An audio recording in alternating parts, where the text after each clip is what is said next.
Hello, I am romance reader and reviewer Liz Donatelli. Welcome to Reader Seeks Romance, a romance novel talk show that features entertaining interviews with authors and publishing insiders. My fabulous guest this episode is best-selling romance novelist Christina C. Jones. She has earned acclaim for her modern love stories of captivating Black romance.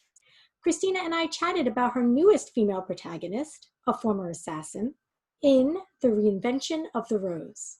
We also talked about her website, Girl Have You Read, her romance reading habits when she was much too young, and more. Enjoy. Welcome, Christina. I'm so excited to have you on Reader Seeks Romance. Yay. Within the last few months, your work has been praised on a few lists. OprahMag.com's 30 must-read Black romance novels that you'll love. Okay. And the Griots 10 standout Black authors of contemporary romance. So how does that make you feel?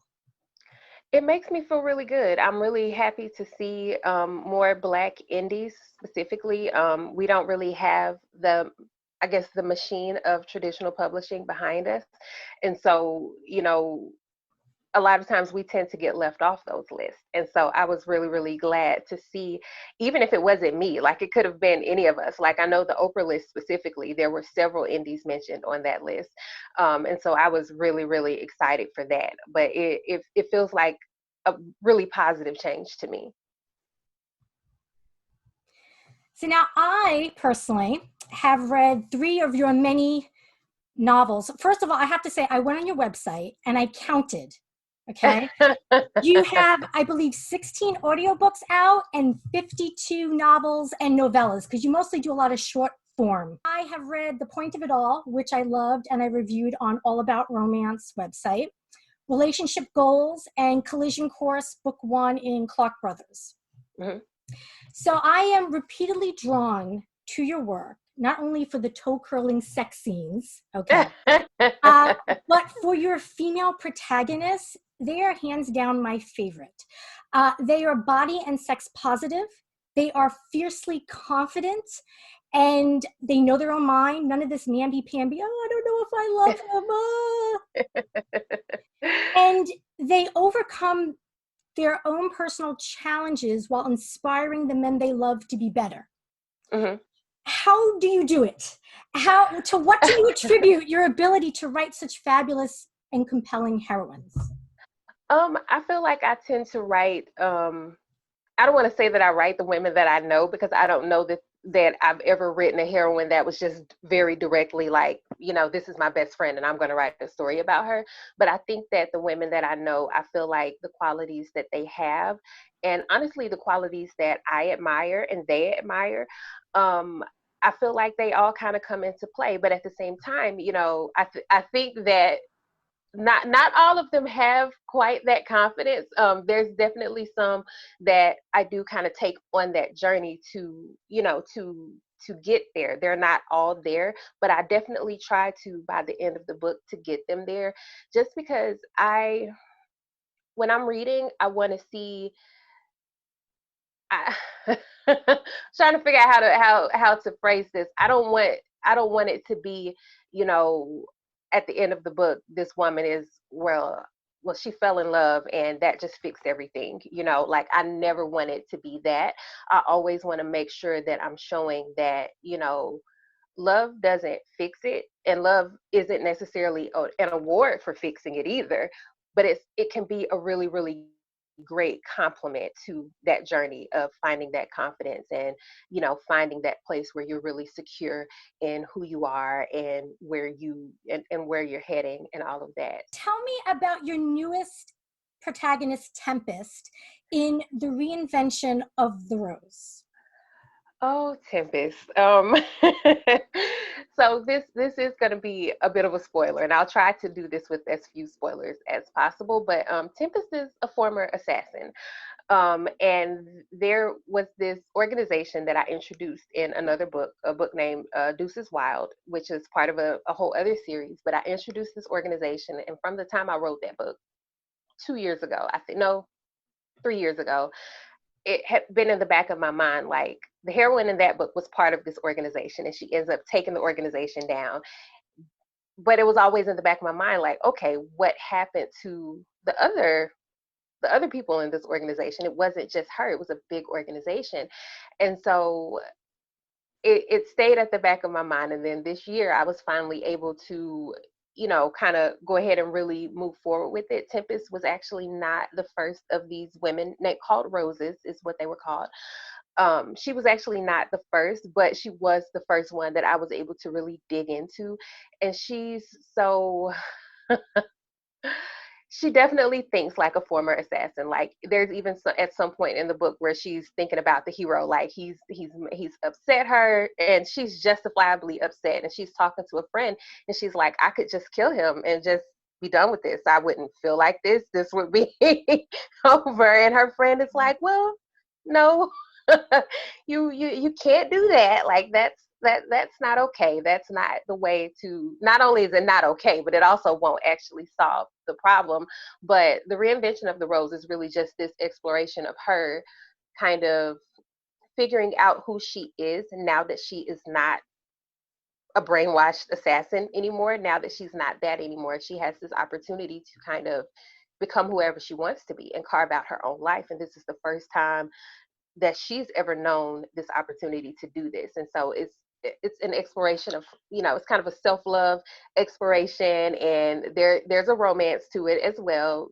But it's not, the hero isn't how she comes to love herself. She comes to love herself and comes to, in that process, deserves or realizes that she deserves to be happy in this type of relationship, which is something that had previously been denied to her because they weren't supposed to, you're an assassin, you can't be falling in love.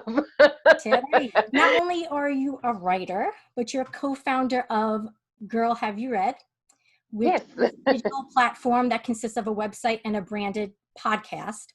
Um, Mhm. and you promote Black romance authors, Black romance fiction.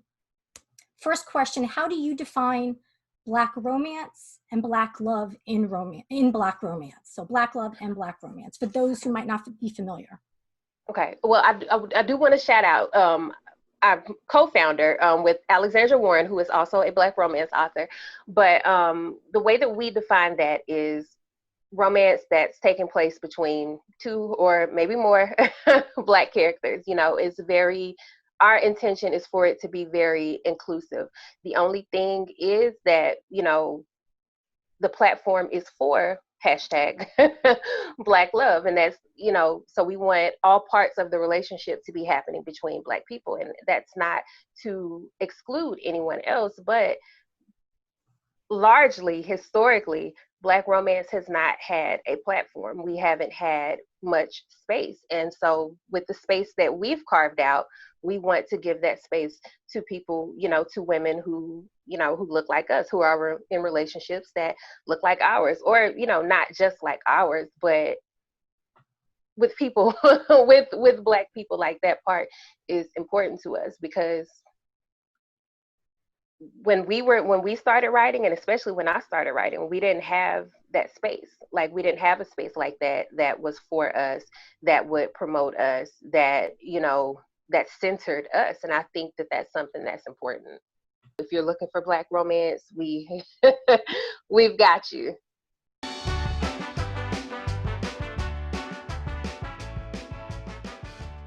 The first romance that I ever read was, Oh my goodness.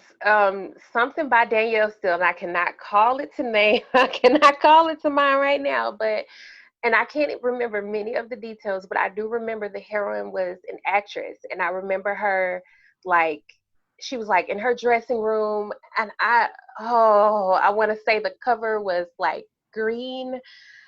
oh, I was it Zoya? can't. Zoya or something?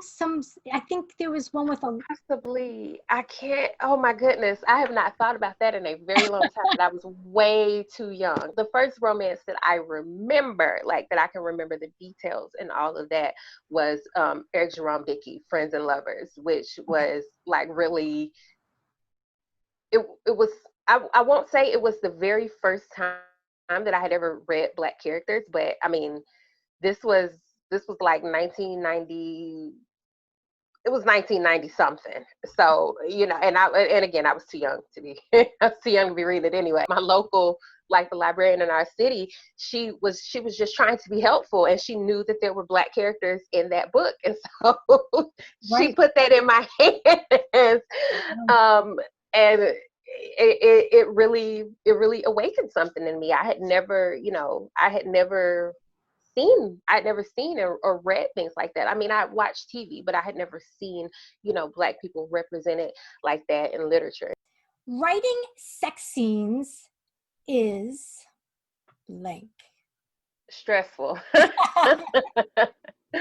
Very, very stressful. And I always, like, it's funny because I always complain, like, to my friends when I'm actively writing, like, man, when are they gonna get to it? They're doing all of this over here and doing all of that over there. When are we gonna get to the good stuff? And then I get there and I'm like, okay, what goes where now?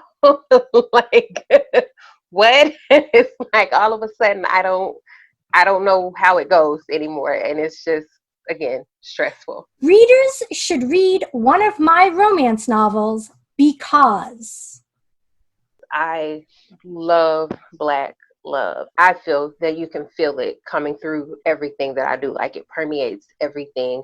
And I think that if you read a Christina C. Jones novel, I think that you will probably be ready to read more Black romance. It doesn't even have to be me. But I think that I've been referred to as a gateway drug before into further Black romance. And I think that if that can be my legacy. Like, I really like Christina's stuff, but she introduced me to some other Black romance novels. I'll take that. I'll take that too.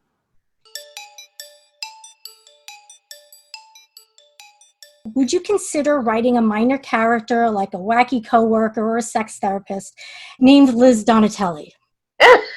You know what?